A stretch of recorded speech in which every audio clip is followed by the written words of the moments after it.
Ambalima bamanankan mɛnɔ Mali kɔnɔ ani Mali kɔ kan ka foli ni waliɲuman dɔn o bɛ ka taa aw kelen-kelen na bɛɛ lajɛlen ma fo yan fɔ aw sigiyɔrɔ la k'a fɔ aw ɲɛna aw bisimila ka bi bamanankan kunnafoni sɔrɔlen kɛnɛ kan min bɛna walawalali caman kɛ aw ye Mali kibaruyaw ani diɲɛ fan wɛrɛ kibaruyaw la. Silamɛya diinɛ dɛmɛtɔn Ansaru ɲɛjɔyɔrɔ an karamɔgɔba Asid Sherifu Usumani Madani Hayidara a kun bɛ taama min na Segu marabolo kɔnɔ o kuncɛlen kɔfɛ Buya Kulibali, Amadu Jalo ani Fuseni Keyita olu minnu kun bɛ a nɔfɛ Sherifula Jabaraniso tɔgɔ la olu ye u ka ɲininkali galama tɛngu karamɔgɔ Hayidara la. An ka jɛ an ka karamɔgɔba Asid Sherifu Usumani Madani Hayidara k'ale ka hakilinaw lamɛn. Komi yɛrɛ b'a kalama cogo min na sababuya min an se Segu yan ye Segu leader min bɛ Segu u ka labɛn dɔ kɛra k'a fɔ u bɛ fɛ ka lajɛba kɛ u labɛnna o fɛ u kelen bɛ ka silamɛ bɛɛ lajɛlen wele u bɛ fɛ ka wajuli kɛ mɔgɔw ka se k'a dɔn leader yɛrɛ ye fɛn min ye o dɔnna Segu yan mais u ti fɛ ka a kɛ gundo la u bɛ fɛ k'a bange bɛɛ ka bɔ a kalama an'u ka baaraw bon Ala y'an dɛmɛ u y'an wele o de la an fana wulila ka na fara Segu leader mɔgɔw kan o baara la an jɛra k'o kɛ Ala y'a kɛ Jamiyatu Ansarudinil Islamiya min fana bɛ Segu yan olu fana kun labɛnnen bɛ san o san u bɛ mawuludu kɛ k'a bɛn u ka misiri jɔli anniversaire ma bon an nana kɛɲɛ ni o fana ye an n'olu farala ɲɔgɔn kan k'o baara kɛ komi Ansaru ka ko an tɛna fɛn f'o la bilen maa o maa bɛ Ansaru dɔn u bɛ min na i b'a dɔn alors an ye dugawu k'u ye u ye baara min k'an ye nin nali in yɛrɛ kɔnɔ Ala de b'u sara cɛw ani muso cɛsiri da don jija dan don o kɔfɛ leader fana u ye baaraba kɛ sokurusiba dɔ u y'o sigi sen kan Segu kunu komi o kɛra aw bɛɛ ɲɛna cogo min na samedi o kɔnɔna na Madufin an balima dɔ bɛ yen an kanuɲɔgɔn don an bɛɛ ye yɔrɔ kelen mɔgɔ ye sokurusi kɛ o kɛ a bɛ so kelen ni Hayidara ma mais o ye Bamako de mais so kurusi kɛra Segu yan de a ko Segu y'ale ka dugu de kumana ni kurusi kɛra Bamako a bɛ so di ne ma n'a kɛra Segu fana o min y'an bɛɛ ka dugu ye a k'an ka so di a nana ni dafejɛ belebele a yɛrɛ bɛɛ y'a ye kɛnɛ kan ye Madufin y'o di o kɔfɛ fana a ko Hayidara bonya kama mɔgɔ minnu ye kurusi kɛ mɔgɔ fɔlɔ min gagnera min bɛ o so sanfɛ a ye Jakarta kura di o ma mana an bɛ Madufin fo nin kɛnɛ in kan ka silamɛ bɛɛ lajɛlen fo ka Segu duba bɛɛ fo ka an karamɔgɔ du bɛɛ fo ka dugawu kɛ Segu ye ka dugawu kɛ Mali yɛrɛ ye k'a fɔ Ala ka hɛrɛ don jamana in kɔnɔ jamana in Ala k'a basigi Ala k'a suma jamana in Ala ka hɛrɛ bɛ bɔ yɔrɔ o yɔrɔ a bɛ Ala de bolo Ala k'a di an ma ka don an ni tɔɔrɔ bɛɛ cɛ sɔli ala rasul.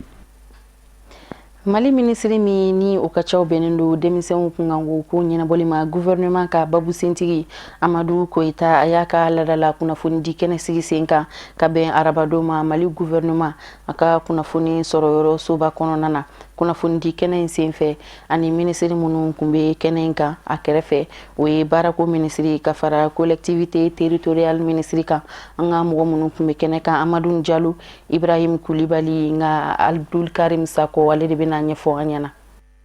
Ministre min ɲɛsinnen don denmisɛnninw ka koɲa ma ani fasoden ɲumanya baaraw sinsinni n'a bɛ fɔ ma ministre de la jeunesse et de la construction citoyenne n'ale de fɛnɛ ye gouvernement ka cilasela ye n'o ye porte-parole du gouvernement ye ale ni kunnafoni laselaw kɔni ɲɔgɔn ye wa ɲɔgɔn ye tali kɛ fɛn min ka o de ye k'a fɔ ministre bɛ ɲɔgɔn lajɛrɛ min kɛ dɔgɔkun o dɔgɔkun n'o ye conseil des ministres ye bɛnkɛra fɛn minnu kan conseil des ministres la ministre de la jeunesse ale bɛ da don o la k'o ɲɛfɔ bakuruba fɔla kunnafoni laselaw ye o ministre n'o ye Amadu Goyita ye a y'a yira k'a fɔ conseil des ministres tɛmɛnen porte-parole du gouvernement a y'a yira k'a fɔ ko conseil des ministres kɔni bɔra ni projet de loi 4 ye u ye min mafilɛ diɲɛma jɔli la ne ka bɛnkɛ o kan projet de loi fɔlɔ min adoptera conseil des ministres la ko bɛ tali kɛ collectivité territoriale baarakɛlaw kan ministre min ɲɛsinnen don o ko ma n'o ye Hassan Ag Musa ye o y'a yira k'a fɔ a ka kumaw na collectivité territoriale kɔni gouvernement bɛ ka se n'a damayira bɛ kɛ ministre min ɲɛsinnen don baarako ani fonction publique koɲaw ma ale yɛrɛ kɔni kunnafoni di min bɛ tali kɛ ICOMA kan baarakɛlaw ka hakɛ dɔw de bɛ yen nɔ n y'a walawala tɔ ka na sisan komi a ka jan b'a sugunɛ ko o sɛbɛn ninnu o hakɛ ninnu yalasa baarakɛlaw bɛ se ka lafiya cogo min na gouvernement jɛnna n'a ye ka bɔ a yɛrɛ kun miliyari 2 ani miliyɔn 100 k'o di baarakɛlaw ma yalasa u ka nin hakɛ ninnu ka sabati u k'u ka wariw sɔrɔ. Sɛbɛn in filɛ nin ye a signalen kɔfɛ tile 3 o kɔfɛ gouvernement commencera ka wari verser a sɛbɛn bɛɛ b'an bolo wari ninnu kɔni a versera gouvernement fɛ nka dɔw m'u ka wari sɔrɔ dɔw ye dɔɔnin sɔrɔ a la u m'a bɛɛ sɔrɔ dɔw yɛrɛ bɛ ɲina kɛr'olu kɔ pewu ka sɔrɔ u tɔgɔ bɛ liste kan. Porte-parole du gouvernement ay ɲɛfɔli kɛ projet tɔw la minnu fɛnɛ adoptera conseil des ministres la kɛrɛnkɛrɛnnenya ma minnu bɛ tali kɛ sɔrɔ ani nafoloko koɲaw ma o ni sɛnɛ ni développement rural n'o y'an ka togodaw ka ɲɛtaga ye jamana ɲɛma a ye taama minnu kɛ kɔsa in na Hindu jamana kan ani premier ministre Soumaïla Boubèye Maïga o yɛrɛ tagali min kɛ Maroc a da sera ninnu bɛɛ lajɛlen ma bakuruba fɔ la. A dossier fɔlɔ o ye juma ye o ye ministre de l'économie et des finances n'o y'an ka nafoloso ministre ye ale ye dugukolo di ministre de la solidarité et de l'action humanitaire ministre min bɛ maaw la dɔn ka ɲɛ ministre min bɛ dɛmɛ lase maaw ma donc dugukolo dir'o ma u ka laɲini kɔnɔna na Mopti mara la a dugukolo ni a kan ka kɛ mun ye a dugukolo kan ka kɛ an b'a fɔ min ma ko labitani dɔgɔtɔrɔso façon dɔ min bɛ ala ye maa minnu garisɛgɛ lujara la ani ala ye bara lase maa minnu ma bana bɛ se ka fiɲɛ don i ka maaya la a filanan o tun ye ministre de an ka mara ministre n'an b'a fɔ ma ministre des collectivités territoriales ale ye dossier la don o dossier tun ye jumɛn ye minnu bɛ baara kɛ collectivité territoriale la n'an b'a fɔ ma an bɛ décentralisation na o ye jumɛn ye ka mara lasigi so ani ministre de l'agriculture n'o ye sɛnɛ ɲɛtaa ministre ye ale fana ye dossier fila di dossier fɔlɔ o ye mun ye bɛɛ b'a dɔn dugukolo ko mankanw ka ca kuma dɔ la an fɛ yen surtout ka taa sɛnɛ yɔrɔ kan donc o de la commission fila sigilen don commission bɛ sigi village n'o ye dugu ye ani fraction olu bɛ sigilen bɔ yɔrɔ la a commission ɲɛmaaw dilen bɛ dugutigiw ma ani chef de fraction o fana kɔfɛ an y'a fɔ an ko jamanakuntigi kun taara dugu la a taara fɔ Indi jamana a taara sommet la an b'a fɔ sommet min ma ko alliance solaire internationale min sɔrɔla a senfɛ a voyage senfɛ o ye jumɛn ye o ye an ni Inde ɲɛmaaw bɛnna kan k'a fɔ k'u bɛna Fana n'o bɛ Bamakɔ kɛrɛfɛla la u bɛna baara centrale jɔ yen nɔ n'o ye courant bɛ bɔ min fɛ ka se ka centrale jɔ yen min bɛ kilowati 50 di n'o kɛra o b'a to Fana ni dugu caman u bɛ se ka courant sɔrɔ donc o fana kɔfɛ tuguni a fɔra k'u bɛna centrale fana jɔ tuguni o wari o musaka bɛ t'i jɔ n ye fɔlɔ min fɔ o musaka bɛ t'i jɔ fo miliyari 60 la o miliyari 60 ni ala sɔnna a ma ni min'o juru don Mali la pour que an ka se ka nin baara kɛ a filanan fana ye jumɛn ye o ye fana ye ka unité photovoltaïque o fana bɛɛ ye ka tile an bɛ se ka tile utiliser cogo min na ka se ka courant na di hali bi o kan k'o fana dilan Mopti mara la o fana wari bɛ t'i jɔ fo miliyari 4 o convention fana signé na o fana senfɛ fana dugukolo taari 2,500 o fana bɛ labɛn pour que an bɛ se ka tile la baara cogo min na pour que ka yelen di maliyɛnw ma hali bi premier ministre Soumaïla Boubèye Maïga ale fana tun taara tagama la n'o ye Maroc jamana ye donc o senfɛ fana hakilina caman fɔra Maroc ni Mali cɛ n'o ye mun ye baaraw bɛna kɛ siraw senfɛ baaraw bɛna kɛ courant yele senfɛ baaraw bɛna kɛ sɔrasi kunda ka kɔn ministre ni kunnafonilaselaw ka ni ɲɔgɔn ye kuncɛli ɲɛ a ye kunnafonilaselaw bɛɛ lajɛlen fɔ u ka cɛsiri la sariya minnu bɛ ta gouvernement fɛ conseil des ministres la ko kunnafonilaselaw ka cɛsiri n'u ka wulikajɔ ko o de bɛ kɛ sababu ye ka jamanadenw k'u ladɔnniya sariya minnu bɛ ta jamana kunkankow kan. Musow tɔgɔladon kɛrɛnkɛrɛnnen 8 mars kadara kɔnɔna kungo kɔnɔna labarakɛla musow olu ka jɛkulu association des femmes forestières ani sorasi musow olu ka bolodi ɲɔgɔnma kɔnɔna na u ye saniya don dɔ kɛ ka bɛn arabadon ma jiko ani kungo kɔnɔna cakɛda o ɲɛmayaso kɔnɔna na Sadio Sidibe a n'a ka jatala Abdoulaye Sogodogo olu de ka sɔrɔlenw don an ka jɛ an k'olu lajɛ ɲɔgɔn fɛ. An ka finitigilaka musomanw u bɔra iko kɔnɔkulu kabɛni arabadon sɔgɔmadafɛla ye cakɛda la min n'a ka baara ɲɛsinen don ji ani kungo kɔnɔnaw lakanani ma n'o ye direction nationale des eaux et forêts ye u y'u ka sanuya baaraw waleya nin cakɛda kofɔlen in na i n'a fɔ ladala ko san o san Mali jamana finitigilaka musomanw u ka jɛkulu bɛ 8 marisi ɲɛnamaya n'o ye don kɛrɛnkɛrɛnnen ye min n'a sugandira ɲɛseleke 4 jamanaw fɛ k'o kɛ tasibila ye ka ɲɛsin an balakaw ma. Jɛkulu in ɲɛmɔgɔmuso yɛrɛ ka fɔ la nin ye don kɛrɛnkɛrɛnnen ye min n'a nafa ka bon kosɛbɛ ale fan fɛ ka daa kan a bɛ kɛ sababu de ye ka muso bonya yira wa kunnawolo don ka ɲɛsin diɲɛ musolaka bɛɛ lajɛlen ma. Jɛkulu ɲɛmɔgɔ ma bɔ a ka kuma kɔnɔ fewu f'a ye welewelekan kɛ ka ɲɛsin musolaka bɛɛ lajɛlen ma ka ɲɛsin sanuya baaraw ma i n'a fɔ u ye min waleya nin ye. An bɛ yan nɔ bi 8 marisi hukumu ne kɔnɔna la ani afoma de jɛlen don n'olu bɔra yɔrɔ yɔrɔ an fana bɔ an ye personnel d'appui ye n'olu taara yɔrɔ yɔrɔ an fana bɛ tuguli kɔ ka taa yen nɔ donc an bɛ ka yɔrɔ sanuya 8 marisi ye musow ka hukumu ye a kan an k'an yɛrɛ ka kuru sanuya an bɛ yɔrɔ wɛrɛ sanuya mais n'an yɛrɛ ka kuru sanuya o fana b'an ka 8 marisi tɔw don sanga la an bɛ direction de kɔnɔna la an ye yɔrɔ caman dalajɛ ka ɲamaw furan ka bin ni fɛnw fana furan an bɛ o de kɔsɔn ani association femme forestières bɛ yan nɔ polisiw bɛ yan n'a fɔ madame y'a ɲɛfɔ cogo min na gendarmerie mɔgɔw bɛ yan nɔ an n'olu de bɛ ka jɛ ka baara kɛ ɲɔgɔn fɛ 8 marisi caman kɔnɔ an bɛ ko caman kɛ hali ni 8 marisiw tɛ an bɛ baara wɛrɛw kɛ yan nɔ saniya taabolo kan na mercredi n'an bɔra yan nɔ yiri minnu turula salon an bɛ taa ka t'olu fana entretien kɛ tuguni an kɔni bɛ min fɔ an balimamuso bɛɛ lajɛlen n'i y'a mɛn ko saniya musow dɔrɔn de don ni musow saniyara duw bɛ sanuya sigidaw bɛ sanuya jamana yɛrɛ bɛ sanuya an bɛɛ lajɛlen ka jɛ an ka saniya taabolo la an k'an ka kɛnɛyaw sabati saniya de bɛ na ni kɛnɛya ye.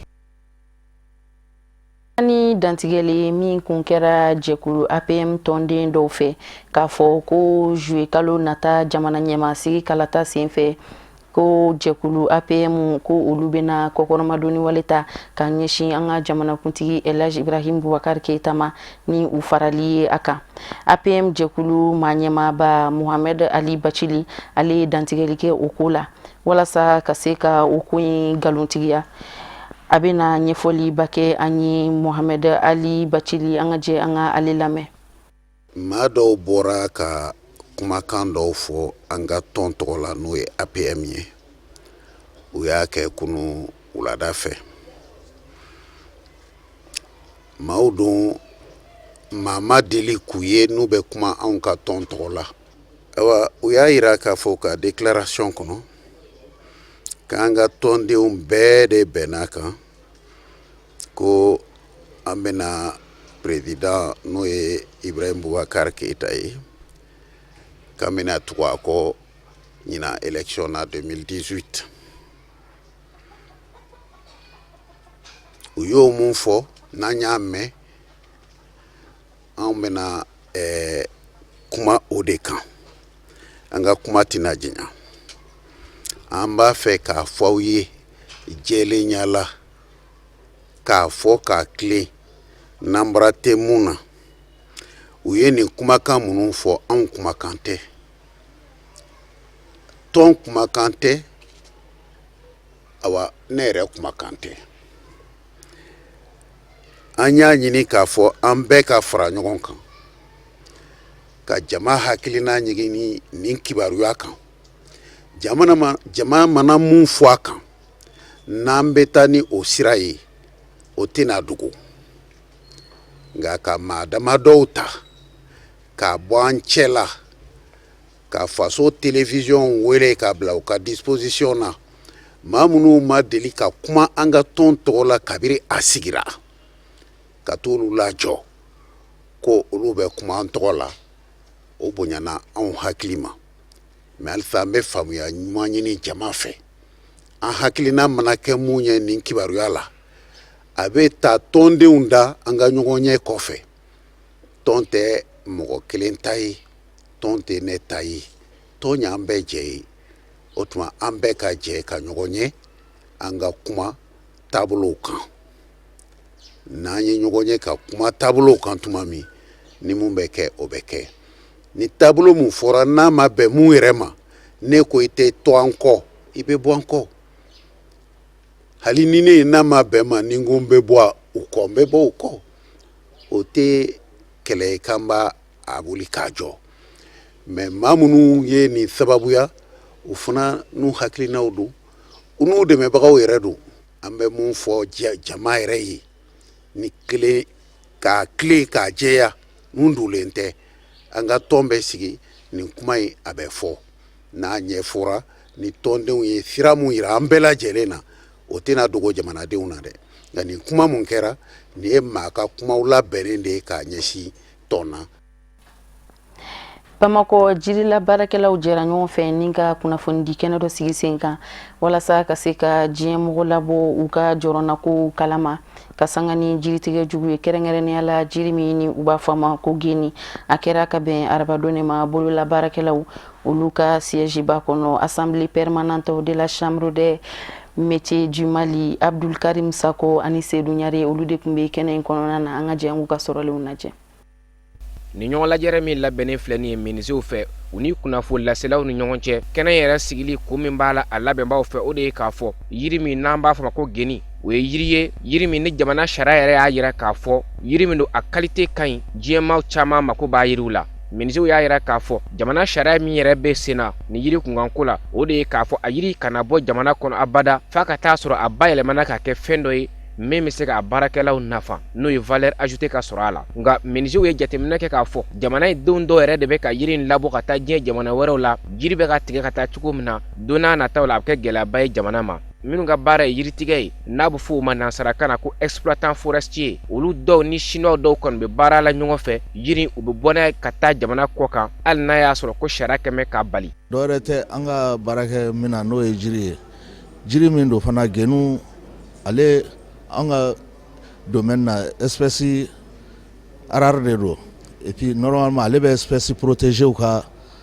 statut de kɔnɔ yiri min do a yiri kɛrɛnkɛrɛnnen do a kan ka lakana de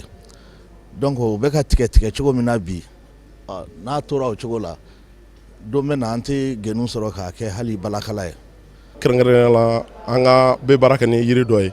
n'a bɛ fɔ a ma ko genu an ye jateminɛ k'a fɔ sisan chinois bɛ na u bɛ yiri in cɛ an ka mɔgɔ dɔ bɛ yiri in tigɛ ka di chinois ma u bɛ bɔ n'a u bɛ taa n'a ye Chine bon an ka wulada in na wuli ka jɔ de dabɔra o kuma kama parce que anw ka yiri bɔli ya ka taa Chine anw ma hɛrɛ tɛ anw ma segin kɔ de don Chine de kan ka yiri d'aw ma mais n'a fɔra ko anw bɛ yiri bɔ ya ka taa d'olu ma vraiment o ye baara min cɛman ye. bon ti m'an bolo bɔ dɔn nin kɛlɛw b'an fɛ bɔ anw ka yiri ka bɔ ka taa kɔfɛ tiɲɛ yɛrɛ la an b'a contrôler a man d'an ye genu an bɛ geni de dɔn mais yiri wɔrɔ ni fɛnw b'a la mais an bɛ genu jalaw bunbun k'a bɔ ka taa n'a ye kɔfɛ an tɛ se ka jɛ n'a ye a man d'an ye. minisew minnu ye nin kɛnɛ sigi u ni kunnafoni laselaw ni ɲɔgɔn cɛ u haminen don k'a fɔ yiri bɛ ka tigɛ cogo min na n'o ye geni ye don dɔ bɛ na se a yiri a si bɛ tunu jamana kɔnɔ ka kunnafoni laselaw wele walasa u ka se ka kunnafoniw lase k'a fɔ min bɛ sen na u ka baara in kɔnɔ u k'a dɔn bawo dɔw de balo yɛrɛ bɛ yiri baara la n'o ye menuisier ye. olu yɛrɛ faamaw bɛ hami min b'u la ko ka emploi créer ko ka baara di denmisɛnninw ma a bɛ kɛ sababu ye ka o de sɛmɛntiya n'o tɛ u bɛ k'a fɔ ko ka baara di denmisɛnninw ma la création d'emploi u bɛ ka fɛn o fɛn fɔ o si tɛ dɛ anw artisan tɛ o si jate comme création d'emploi mais anw bɛ kɛlɛ min na nin ye ni nin sabatira parce que usine kelen bɛ se ka mɔgɔ 1000 ta a bɛ se ka mɔgɔ 3000 ta n'an y'a laɲini k'a fɔ chinois ka so u kana usine sigi yan u ka Mali denmisɛnninw utiliser k'u dege comme dans la règle de l'art siniɲɛsigi bɛ métier in ye o de la sini ma sinikɛnɛ ma. anw bɛ yiri sɔrɔ Côte d'Ivoire de bolo o yiri sɔrɔli gɛlɛyara yiri tun bɛ bɔ Ghana o sɔrɔli gɛlɛyara Laginɛta o kɛrɛfɛ o tɛ bɔ donc olu de ye pays forestiers ye yirimadugu tumadugu y'olu an tɛ tumadugu an ye Saheli kungo de ye o Saheli kungo yiri ma a denw labɔ jusqu'à ce que ko ka tila k'o cɛ ko ka t'o di mɔgɔ wɛrɛ ma a ka tigɛ ka da anw ma yan an yɛrɛ ka baara o kɔni ma fɔ an ye fɔlɔ an b'o de ɲini na. minnu ka baara yɛrɛ bɛ kungo lakana ma ani sigida lakana ma n'o ye eaux et forêts maaw ye u ye sigikafɔw kɛ nka u n'a ta o ta u y'a jateminɛ kɛ k'a fɔ hali bi dɔw de bɛ ka yiri ninnu tigɛ ka bɔ ka taa n'u ye jamana kɔ kan o ye fɛn ye min bɛ maa kamana gan. hijikɛlaw ka soba maison du haji ma ɲɛma Dr Hamza Mayiga a ye kunnafoni di kɛnɛ dɔ sigi sen kan ka bɛn araba ma walasa labɛnkura minnu ni olu donna hijiko la o baaraw la Saudiya jamana ma ɲɛmaw fɛ ka bɛn ni ɲina hiji tali baaraw ye ka se ka kunnafonidilaw wele ka ɲɛfɔli kɛ olu ye walasa bɛɛ lajɛlen bɛ se ka bɔ o kibaruya ninnu kalama an ka jɛ an ka Dr Hamza Mayiga lamɛn. ɲina hiji hukumu kɔnɔ fɛn damadɔ bɛ yen an b'o fɔ a fɔlɔ ye min ye kota min dira Mali ma salon ala barika la o kota kelen a rekɔndira n'o ye 13323 ye ɲina ko kura min b'a kɔnɔ o yi ka agence ka association bɛɛ fara ɲɔgɔn kan k'a fɔ kota filɛ nin ye aw yɛrɛ ka jɛ aw ni ɲɔgɔn cɛ aw ka bɛn a tilanni na n'aw y'a tilan cogo o cogo mɔgɔ o mɔgɔ n'a ka kan a y'a d'o ma mais condition min bɛ agence ninnu na ani baara in yɛrɛ kɛli la anw dan y'an ka suivi kɛ ka contrôle kɛ aw nɔfɛ ka arbitrage kɛ k'a dɔn k'a fɔ fɛn dira mɔgɔ ma min n'a ka kan min bɛ se ka baara kɛ wa mɔgɔ si fana ma tɔɲɛ n'o kɛra ka ban aw yɛrɛ bɛnna tilani min na o tilani anw b'a latɛmɛ an b'a la bisimila an kan ka lase yɔrɔ ma a bɛ lase yen mais ɲinan hiji n'i y'a jateminɛ bakuruba la i b'a fɔ yɛlɛmɛ dɔɔni b'a la gɛlɛya dɔɔni bɛ se ka k'a la dɔɔni o ko kura dɔ de ye jumɛn ye minnu donna hiji ko la Arabie Saoudite jamana ka ko la anw bɔra mission na kɔsani na an y'a sɔrɔ taxi caman caman de instauré Arabie Saoudite fɛ TVA tun t'u ka jamana kɔnɔ kɔrɔlen TVA b'a la sisan TVA 5% o bɛ yen n'i ye so ta i b'a wari sara ka tila ka TVA 5% d'a kan n'i ye dumuni wari sara i b'a wari sara ka TVA 5% d'a kan o y'i ka hijidenw bɛɛ lajɛlen ye n'i b'u ka transport sara ni mobili minnu bɛ mɔgɔ ta dugu ni dugu kin ni kin o bɛɛ lajɛlen transport dafalen min sara i n'a fɔ kɔrɔlen i b'a sara cogo min ka tila ka TVA 5% i bɛ tila k'o fana d'a kan tuguni mais an ka faamaw bɛ ka mesure min ta o seko damajira ye min ye ka musaka ninnu k'a bɛrɛ bɛn jamanadenw ka se ma i n'a fɔ lahidu kɔrɔ minnu bɛ yen o kɔfɛ tuguni mun bɛ hiji ko la tuguni Arabie Saoudite ka niveau la o y'a ye k'a fɔ ni maa o maa ni e ye hiji kɛ san 5 kɔnɔ siɲɛ 2 olu ka jate la bɛɛ lajɛlen duralen don san 5 o san 5 ka hiji ko 1 de kɛ ni san 5 ma dafa e ye hiji ko 1 kɛ i k'i bɛna 2nan kɛ tuguni wajibi don i bɛ visa wari sara i b'o visa wari min sara o ye 2000 riyal ye o 2000 riyal n'i y'a évaluer an bɛ don min na bi komi riyal falen bɛ yɛlɛn ka jigi min kɛ i bɛ se k'a fɔ ko 300 000 francs tuma a bɛ se ka taa fo 325 la 350 000 francs na ka bɛn lahalayaw cogoya ma plus que hiji bɛ yɛlɛ wari fana kasabi bɛ yɛlɛ ka taa fɛ wari bɛ fanga sɔrɔ ka taa fɛ donc o bɛ sara mɔgɔ min ne ye hiji kɛ san 5 kɔnɔ k'i bɛ siɲɛ 2nan kɛ n'o tɛ i ka droit ye siɲɛ 1 mais n'i y'o kɛ problème t'o la mais n'i ko k'i bɛna kɛ siɲɛ 2 tuguni donc o droit ye min ye o droit o bɛ sara Arabie Saoudite y'o yamaruya di k'o ka kɛ a 2nan fana ye min ye fɛn min donna Arabie Saoudite ka niveau la fɔlɔfɔlɔ an ka hijidenw tun bɛ taa o ko lakanani kama sisan empreinte digitale de bɛ kɛ hijiden kelen o kelen fɔlɔ an tun b'i ka passeport bila ka taa Arabie Saoudite ambassade la an b'i ka formalité bɛɛ kɛ k'i ka visa bɛɛ lajɛlen labɔ i yɛrɛ ma ɲɛ da i ka passeport kan i ma taa ambassade la i m'i ka visa i t'a dɔn visa yɛrɛ ye min ye f'i t'a dɔn i ka passeport bɛ d'i ma dɔrɔn k'i ka passeport filɛ ka taa a boliboli bɛɛ tun bɛ kɛ maison haji la mais ɲinan o k'o tɛ k'an bɛ bɛɛ ka formalité n'u ka formulaire rempli kelen kelen wa hijiden bɛɛ b'i présenter ka t'i bolo bila sɛbɛn kan fana empreinte digitale i bɛ se ka t'o kɛ o bɛ se ka na ni gɛlɛya dɔ ye an ka maakɔrɔ minnu bɛ yen n'u bɛ région kɔnɔna na n'u bɛ yɔrɔ jan na a bɛ wajibiya n'a waati sera u bɛɛ kana kelen kelen ka déplacer n'an b'u ta de ka taa ambassade la ou bien an bɛ fɛɛrɛ ɲini ka ambassade ka bureau dɔ dayɛlɛ yan min b'a to empreinte ka kɛ yan o bɛ kɛ fo ka taa se an ka maliyɛn minnu bɛ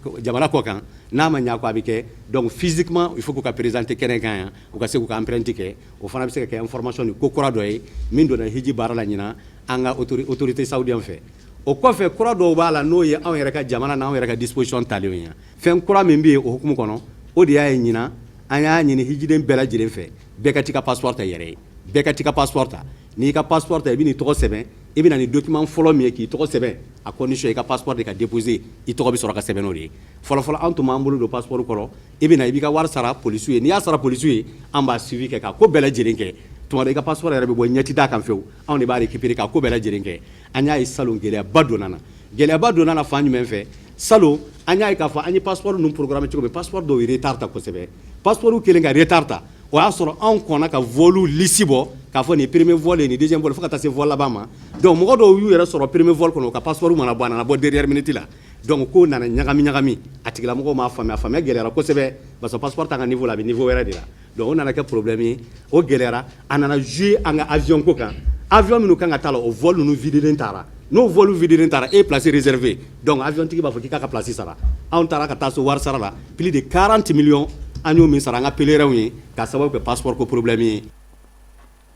o de b'an sɛnsɛn ka diɲɛ fan wɛrɛ kibaruyaw lasɔrɔ Musa Fɔnba ka sɔrɔlenw don an ka jɛ an k'olu lajɛ.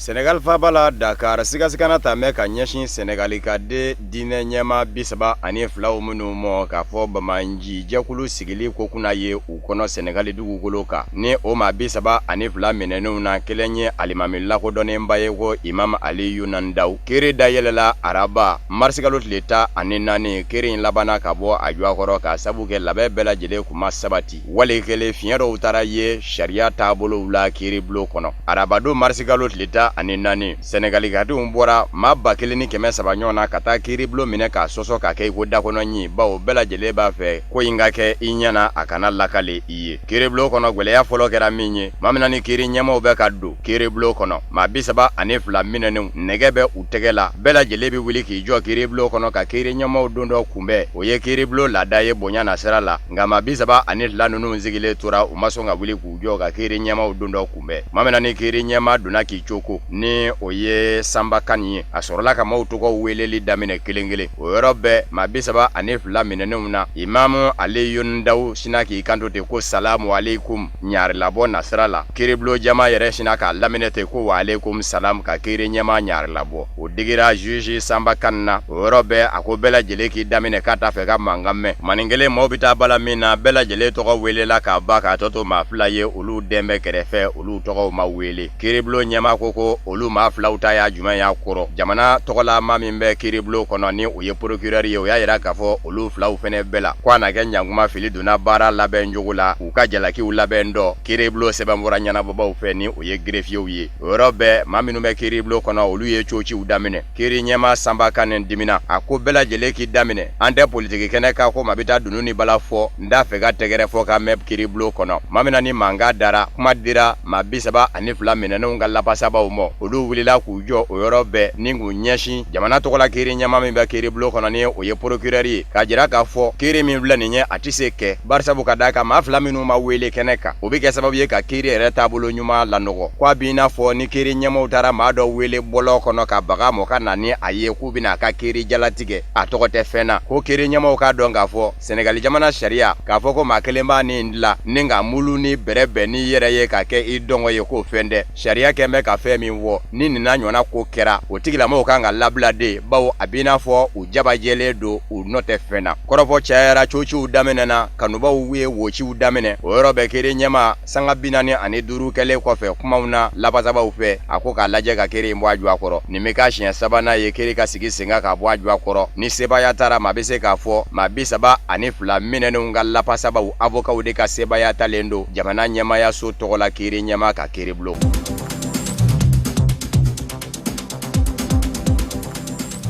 o Senegali jamana kelen kɔnɔ Faransi faba kiiribulon min bɛ wele ko cour d'appel yɔrɔ do yɔrɔ min ni kiiri dɔ jaatigɛra i kun kan k'a ma taa i jimi sira fɛ i bɛ se ka se yen ma u ka segin kiiri kan Senegali jamana ɲɛmayaso kun ye laɲini dɔ kɛ Faransi kiiri fɛ ko u ka jamana ɲɛmaakɔrɔ Ablaye Wade de Karim Wade a ka nafololafɛn minnu ma na ye Faransi dugukolo kan ko k'u kumaniya a ma u k'a ma ko k'a confisquer u kun bɛ deli ka se duguma kiiribulon dɔ ma don dɛmɛnenw na o banna laɲini ma u labanna ka se cour d'appel min fɛnɛ ma araba o fɛnɛ y'a yira k'a fɔ tɛ se k'o kɛ an b'a ladɔnniya k'a fɔ Senegali jamana ɲɛmaw kɛ kun bɛ ka kiiri ni wɔyɔ wuli Senegali jamana ɲɛmaakɔrɔ Ablaye Wade de Karim Wade nɔfɛ k'a fɔ a fa ka fanga waatiw la k'a y'i yɛrɛ kɛ nafolotigi ye faso nafolo ŋanamutɔ u k'a ma ko enrichissement illicite o kɛlɛ de bɛ senna Senegali jamana ɲɛmaakuraw fɛ Karim Wade yɛrɛ minɛnen kun don Senegali jamana kɔnɔ nka san 2016 juin kalo la Senegali jamana ɲɛmaa Macky Sall n'a ma ɲa k'a fɔ politiki binna k'u ka basigi bin bɛɛ don ani cɛkɔrɔba ni ɲɔgɔn cɛ n'o ye Ablaye Wade ye sariya min bɛ a daga ye a ka se ka maa minɛnen labila n'o ye grâce présidentielle ye a yafara Karim Wade ma n'o sariya se ye Faransi jamana kɔnɔ Senegali jamana kɛn bɛ k'a jira k'a fɔ wari mara yɔrɔ dɔ bɛ yen wariso dɔ kɔnɔ Karim Wade tɔgɔ la compte bancaire o tɛmɛnen kɔfɛ Faransi fa b'a bari a kin dɔ la ko so dɔ n'a ye Karim Wade tɔgɔ la yen fana o kumana u b'a fɛ Faransi kiiribulon k'a lajɛ k'o fɛn ninnu bɛɛ lajɛlen kumaniya Karim Wade ma a se kana na ye u la nka Faransi kiiribulon y'a yira k'a fɔ septembre kalo tile 26 san 2016 olu tɛ se ka Senegali ma ɲɛmaw ka laɲini sabatiw ye k'a sabu kɛ n'i ye Faransi sariya yɛrɛ ta k'a lajɛ Karim Wade jaa k'i mɛn ni sariya se min ye wali kelen ni ka min ye ko k'i yɛrɛ kɛ nafolotigi ye faso nafolo ŋanamunen enrichissement illicite ko nazaraka in dɛ Faransi sariya gafe si la o tɛmɛnen kɔfɛ o dalu jɔlen de Senegali jamana ɲɛmaw bolo u bɛ se ka na ni min ye k'o jira wali kelen ko ni Faransi sariya gafe tɛnku ni ɲɔgɔn ye min bɛ se k'a to olu b'a fɔ ko u bɛ jɛn u ka laɲiniw ye ka Ablaye Wade de Karim Wade ka nafolomafɛn kumaniya a mɔ Faransi dugukolo kan nka maa minnu ye Macky Sall sinaw ye Senegali dugukolo kan olu caman kɛn bɛ k'a jira k'a fɔ Macky Sall ka nin yuruguyurugu kɛlɛko kuma min filɛ nin ye senna ko enrichissement illicite k'a dabɔkun de ye maa o maa de bɛ se ka kɛ a ɲɛkɔrɔndɔ ta b'a ye jamanakuntigisigi kalataw la minnu bɛna kɛ san 2019 ka fɛɛrɛ bɛɛ lajɛlen tigɛ k'e buruja yanni jamanakuntigisigi kalataw jɛ k'o de kɛn bɛ a ka dɔnse ye bi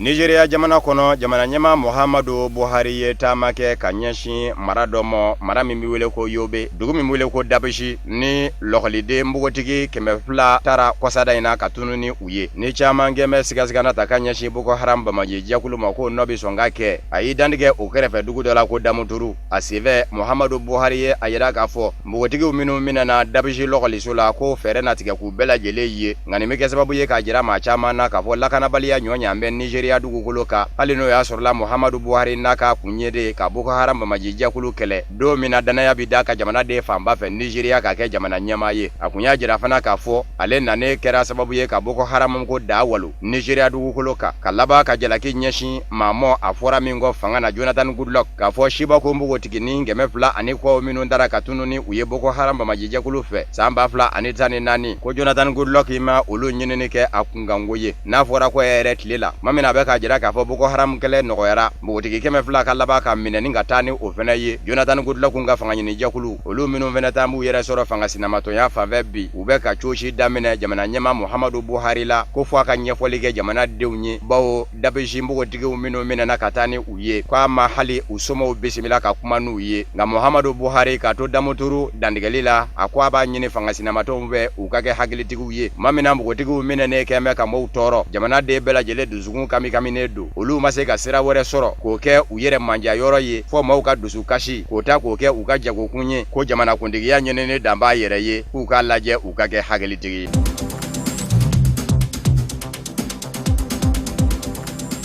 Afrisu de jamana nyama kura sirela Ramaphosa février abisigi pumami akunya jara ka fo aleka keleke bere obike femvolo minye dugukolo ka kla ka dama kenye Afrisu de kadde ni nyonje ni yelema doni sharia la ukama ko reforme agraire barsabu ka daka ni Afrisu de dugukolo jatimine ibaye ka fo maminu manja Afrisu de kadde la ni oye nazara uye dugukolo famba be olu de bolo abarata kemekeme sarala utiteme jamana deuna sheginga ngadugukolo hage membe ubulo kemekeme sarala Afrisu de dugukolo la biwulumla ani fladu ma famba ye farafinde minu nye kemekeme sarala Afrisu de la ni oye bisheginye dugukolo hake membe olu bulo kemekeme sarala nani norondu o sharia inchokura kabini mamina shia wuluma fanga be Afrisu de jamana kuna apartheid nga Nelson Mandela unane ko farafinde la ko dona Afrisu de jamana denye olu mase kanya soro ala tabombe kibe o chukula kana se Jacob Zuma mo nga Cyril Ramaphosa nane akwa bilaje ka sharia ka lakli akobeka siginaye hali ni dugukolo be ndaraki la de kwa yera ka fwa kacha imo abin ndaraki la wadowere tibla anona fana nga kwa bi kangare kelen veneda fanganyini jakulu kura min nambe bi ni olu yeru ka fanganyini jakulu ANC demiseni ngorodo chema gwani ko Julius Malema anaka fanganyini jakulu ko combattant pour la liberté économique olu be ka kechugo mina kwati jenaye mashika ke ukechugula kata Nazara Birile soro aka furu kono waligila aka jiri koro ni beseni muruye walima marfa kiba gwenka bodugu koloka ko fene fende amba wala doniya ka fo Cyril Ramaphosa wati koronedo abulo bawo jamana kundegisi galata obike samba fla anitani ngonondo waka fanganyini jakulu ANC magobe femina bi akase ka nobo mimise ka to dana ya bida uka jamana de famba fe nonde jamana nyama Jacob Zuma ka jamana labara chugo kera sababu ye kumangudu kien nu tura ni njugo ina katase jamana kundegisi galata umo ubulo bisonga bokara wofe nga Afrique du Sud jamana Nazara ulu fene koko ulu joro mebi ni yele mami ndondo leni ye sharia la kanyeshin dugukolo ko akla chugo mo Afrique du Sud ka de unyara dama ni nyonje alaba kana na ke Zimbabwe tashi ba Robert Mugabe oyake osanjala ukeningera ndarakili de ye mawla atinyenyini kwa kera sababu ye Zimbabwe Nazara bela jele Zimbabwe jamana bla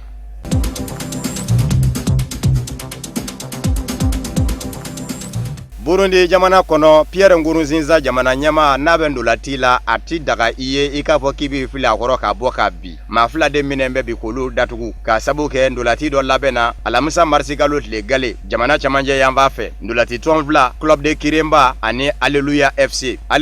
FC oye jamana nyama Pierre Nkurunziza kandolati tonye sawosa sigidaula faso de nyabara uminone olubi sigisenga no lubi kunje ni farakolo nyana jaye jamana nyama Pierre Nkurunziza ni jamana de umbi donyona farkolo nyana je ndulati bike nama nya ka fare ndulati laye walegele farkolo nyana je tedna yamu bawo lokole karamo mi ngundo akmede misenu ngala odela ekole soula ayito odela shia ulo makele damene ne tutsi uni utu ni nyonje ni fanga kembe makele mbanganye ayaka mamurukile njakulu shikika ke unyamaye manga dale ni Arusha benga tekeno blaliye ayika mo ka jamana nyama ya nyini akera jamana nyama ye hali na yasorla yere bambe bika bo fangana ndulati mi ngume sina club de Kiremba ane Pierre Nkurunziza kandulati ton Alleluia FC ni ɲɔgɔn cɛ dɔw de ma se ka Pierre Nkurunziza ye k'a to a yɛrɛ mɔ a k'a ka ndola ti a fɛrɛ mɔ ko jamana ɲɛmaa don kuma o kuma n'a ye ndola sɔrɔ u bi taa don a kɔrɔ ka baro ka bi maa minnu kɛra ndolati labɛnbaw ye olu de minɛ bɛ k'u datugu bi k'u ye janfa kɛ ka ɲɛsin jamana ɲɛmaa mɔ a bara ta CNDD FDD Pierre Nkurunziza yɛrɛ ka fanga ɲini jɛkulu tɔndenw don nka jamana ɲɛmaayaso tɔgɔla kiiri ɲɛmaa o y'a yira k'a fɔ jateminɛ de bi kɛ ni jamana ɲɛmaa bɛ ndolati la ɲɔgɔn fɛ cogoya bɛ cogoya la o man ka tɛmɛ n'a ni ɲɔgɔn cɛ caman y'a jira k'a fɔ maa filaw minnu kun bɛ ka u fili a kɔrɔ kuma bɛɛ ka baro ko Congo Kinshasa maa minnu bɔra kɛlɛ ɲɛ ka taa u yɛrɛ kalifa jamana wɛrɛw la réfugiés ko olu de kun don a n'a kɛ ɲankuma u tɛ Pierre Nkurunziza yɛrɛ yelen dɔn a kɔni mana tigɛ dawuda kɔni nka maa filaw minnu kɛra ndolati labɛnbaw ye ni o ye Pierre Nkurunziza ka fanga ɲini jɛkulu CNDD FDD yɛrɛ tɔndenw ye u minɛ bɛ bi k'u kɛ wo la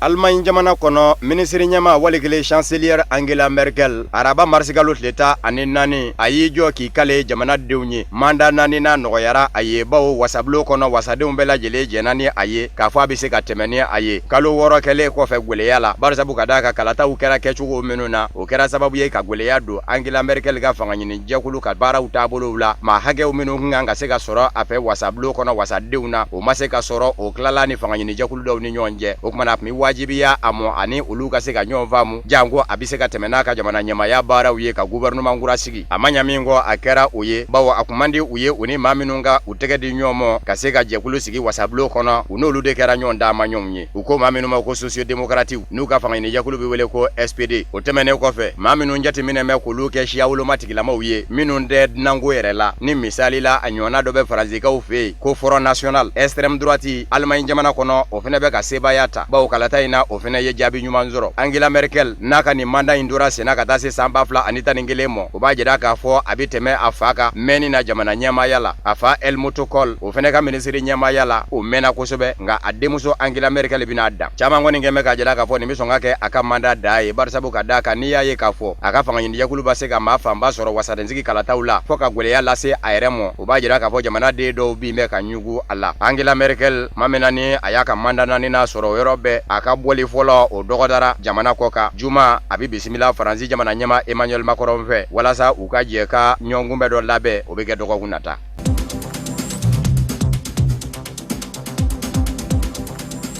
o de bɛ dansigi kɛ bi bamanankan kunnafoni sɔrɔlenw na minnu sera ka fara ɲɔgɔn kan ka bɛn ni kuma in ye kunnafonidiso ɲɛmɔgɔyaso fɛ ka lase aw ma aw ni ce aw ka ɲamadaliw la laseli nata aw ni Musa Fɔnba de bɛ na ɲɔgɔn sɔrɔ yan nɔ sanni o cɛ aw k'an bɛn